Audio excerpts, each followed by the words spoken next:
Seorang CEO miliaran dolar merusak pertunangan yang diatur kakeknya. Berpura-pura menjadi seorang pekerja tani biasa. Datang ke rumah calon istri. Tanpa disangka, calon istri yang haus akan kekuasaan. Melihat penampilannya yang sederhana.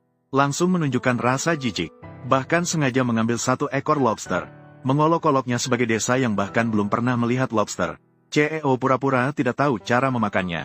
Hal ini membuat wanita licik semakin menjijikinya. Saat itu ibu dengan lembut menghibur anak perempuannya. Meminta anaknya untuk tidak takut. Akan mengatur seseorang untuk menikahinya. Lalu memerintahkan pelayan untuk memanggil putri kedua di rumah. Namun saat gadis itu keluar, CEO langsung terdiam. Tanda lahir di lehernya.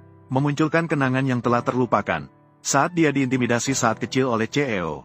Gadis kecil dengan kuncir berdiri tegak. Dan gadis itu juga memiliki tanda lahir yang sama di lehernya. Dia yakin bahwa nyonya kedua adalah gadis itu dari tahun-tahun sebelumnya. Namun nyonya kedua tidak mengenalinya.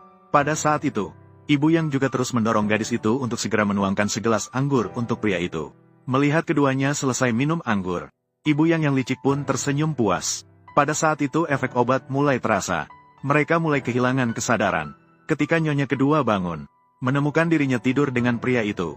Dalam kebingungan, dia belum bisa merapikan pikirannya. Wanita licik langsung masuk dan menamparnya. Menuduhnya tidak tahu malu. Mencuri tunangannya sendiri. Tamparan keras ini juga membangunkan direktur. Pada saat itu ibu tiri ikut menyalahkan. Menghujat nyonya kedua. Bagaimana bisa melakukan sesuatu yang menyakiti kakaknya? Direktur yang berpengalaman segera menyadari. Ini adalah ulah mereka sekeluarga. Dan ibu tiri mengancam wanita itu. Jika dia tidak menikahkan putrinya dengan pria miskin ini, maka semua warisan yang ditinggalkan ibunya akan dihancurkan. Meskipun nyonya kedua merasa marah dan putus asa, namun untuk mencari petunjuk orang tua kandung, lebih memilih hidup sederhana. CEO menyaksikan semua ini, namun diam-diam dia merasa senang, karena dia kembali ke negara ini, untuk mencari gadis di depannya. Tidak disangka dengan mudahnya, dia menjadi istrinya. CEO bertanya kepada nyonya kedua dengan penuh perhatian, apakah dia bersedia menikahi pria kaya? Namun dia terkejut mengetahui bahwa dia memiliki prasangka terhadap kehidupan mewah, lebih memilih hidup sederhana.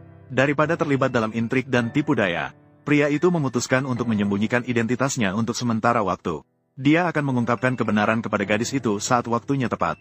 Ketika gadis itu menawarkan untuk mengantarkan CEO pulang, CEO belum memutuskan bagaimana cara menyembunyikan identitas diri. Sebaliknya membuat nyonya kedua mengira dia tak punya tempat tinggal. Lalu dengan hangat mengundang pria untuk tinggal sementara di rumahnya. Mereka kemudian naik keledai kecil bersama. Sampai di bangunan kecil yang wanita itu sewa dengan 500 yuan. Akhirnya saat berdiri, keduanya tidak sengaja terjatuh bersama. Dan hati wanita yang malu-malu itu berdebar-debar. Saat mereka saling menatap, bahkan